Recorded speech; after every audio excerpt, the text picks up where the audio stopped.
What's up, everybody, and welcome back to another episode of Lockdown 23-1.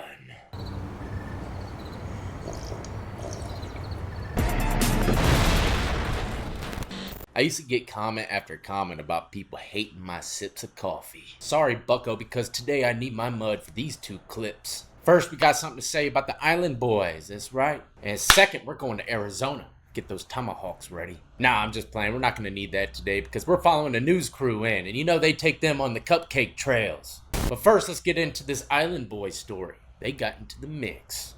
The Florida home of the Island Boys was the scene of a police raid that led to an arrest in a fatal drive-by shooting of an 8-year-old girl. Unreal. The Palm Beach County Sheriff's Office tells TMZ a SWAT team executed a search warrant Monday. The property was rented by the TikTok stars Alex and Frankie Venegas. Hopefully I pronounced that right, but neither was arrested. Cops nabbed an apparent associate of theirs, a murder suspect, Andrew James Thomas. According to the police report, Alex was home during the raid. Police say that Alex told him that Thomas ran toward him in the hallway while holding a black handgun with an extended magazine. Alex claims that Thomas tried to get him to hide the gun, but he refused. Alex then told officers that he saw Thomas run into the laundry room and return without the gun. Police say they found the gun inside the laundry room closet.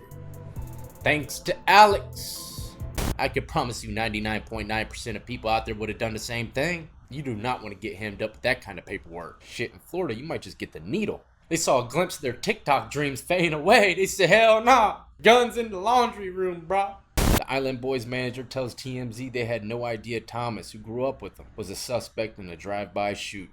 But they definitely have some eyes on them, ladies and gentlemen. They are hot as a firecracker right now, huh? Them Island Boys got caught up in the mix real quick. But next up, ladies and gentlemen, let's head down to Arizona. We're gonna follow a newscaster get a taste of jail for one night. The Pima County Sheriff's Department arranged for our own Ricky Mitchell to be arrested and booked into jail to show you firsthand what an inmate goes through. With photographer Chris Miracle, they have an exclusive look inside the Pima County jailhouse walls to show you why you might want to think twice before breaking the law. I know that's right.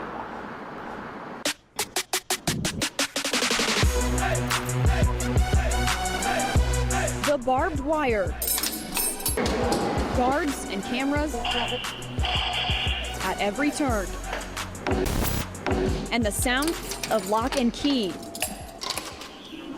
All reminders that your freedom has been checked at the door. I need to get together, man. Get together. There's life on the outside, and that's really where we want you to be. I spent more than 14 hours locked up at the Pima County Jail. It started when sheriff's deputies came to the newsroom, put me in handcuffs, and led me to a patrol car. Damn, they came straight up to the I'm newsroom. given a pat-down search. Then you get driven down to the jail where you're put into a holding area where you're waiting to be booked with a bunch of people who are under the influence of drugs and alcohol. In layman's terms, very scary people. Then, more searching. You're fingerprinted, you're photographed, and you're put into jail clothing. Dang. Everything you're used to doing, your freedom, and everything else is gone.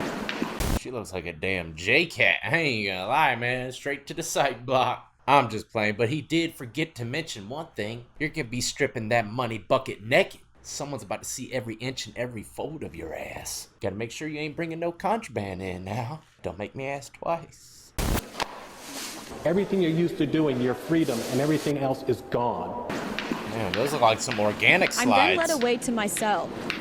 For security reasons, I'm placed in an isolated area. I'm brought dinner and given 30 minutes. Whoa, hold on.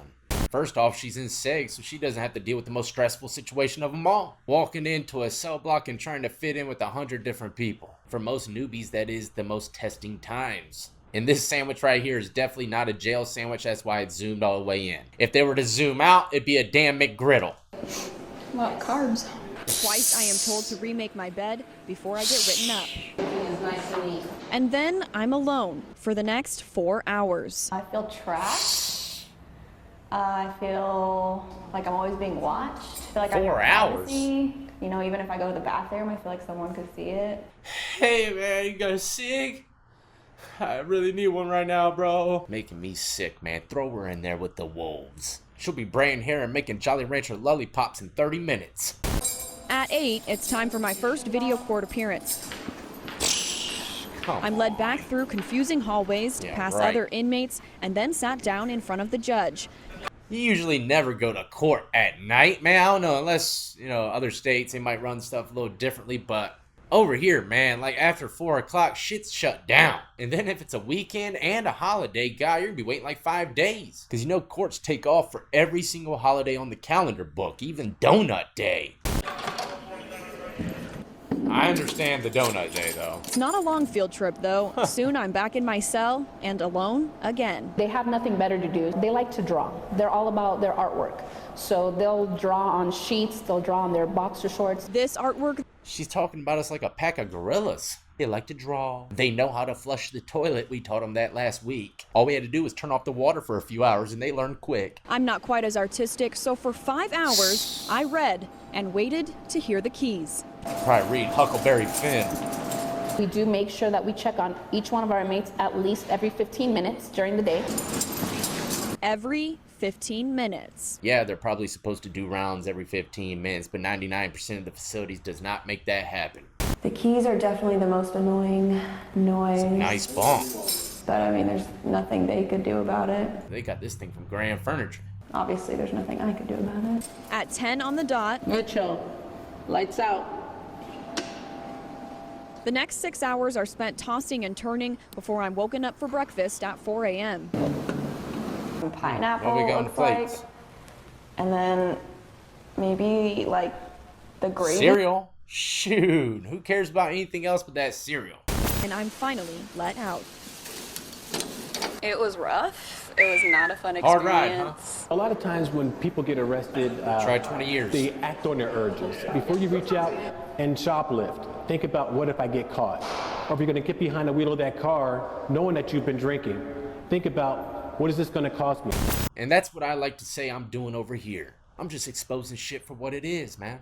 I'm showing you where this path takes you. Or you can take this path, it's up to you. But at least I'm showing you the end result to a lot of these crazy situations.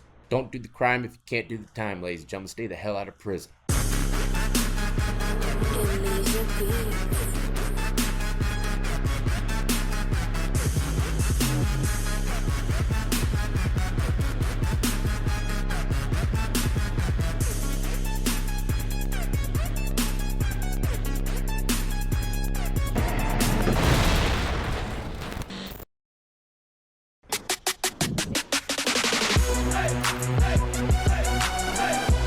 The barbed wire. Cameras.